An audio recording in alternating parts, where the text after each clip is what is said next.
D'une manière générale, le néolibéralisme, comme je le disais, est un ordre social qui a pour but de rétablir la richesse, de la consolider, de l'augmenter.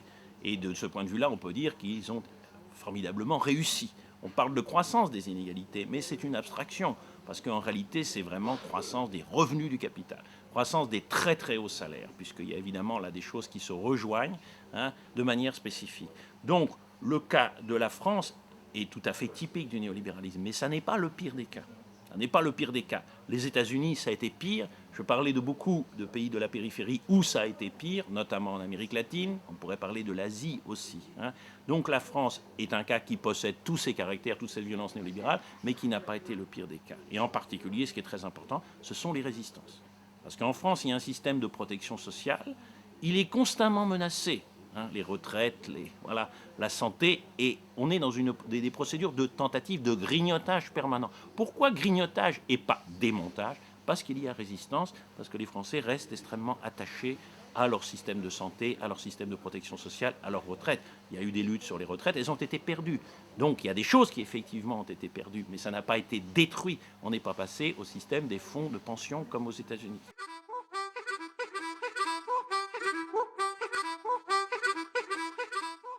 Je parlais de résistance par rapport aux tentatives de démonter les systèmes de protection sociaux. Mais il faut bien comprendre que par ailleurs, la France était un excellent élève du néolibéralisme. Les entreprises sont gérées selon les règles néolibérales, parfaitement. L'usage qui est fait des profits, c'est-à-dire sa distribution massive, au lieu d'utiliser les profits pour investir, se fait parfaitement selon les règles néolibérales. Donc il ne s'agit pas de cocorico.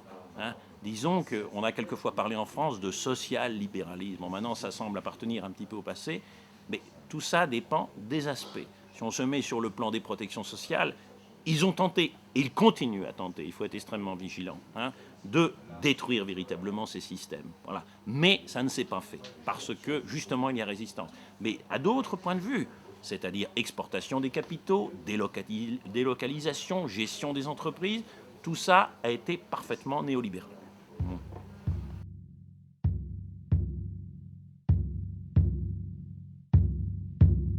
Il faut répondre à l'objection, il n'y a pas d'alternative. Parce qu'il y a des quantités d'alternatives. C'est extrêmement facile, les alternatives. Le monde n'a pas toujours été libéral. On n'est pas forcé du tout de suivre les règles néolibérales. Ça, c'est vraiment de la propagande, et il faut bien se dire ça. Le problème, c'est comment en sortir. Alors, comment en sortir? Il y a deux choses. Premièrement, il y a des luttes. Il y a des luttes dans certains pays. Il y a des luttes de la part de certains groupes.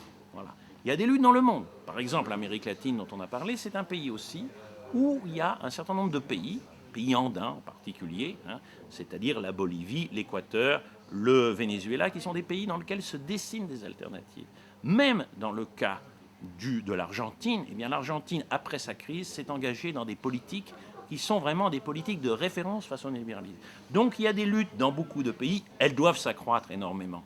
Et puis il y a un dernier facteur qui intervient actuellement qui est très important, c'est que le néolibéralisme, et surtout aux États-Unis, a poussé sa logique jusqu'à l'absurde et qu'on arrive maintenant dans une crise majeure. Donc cette crise majeure va imposer des remèdes et ça veut dire qu'on va entrer dans d'autres phases. Le gros problème, c'est entrer dans d'autres phases. Pourquoi? Pour le meilleur ou pour le pire.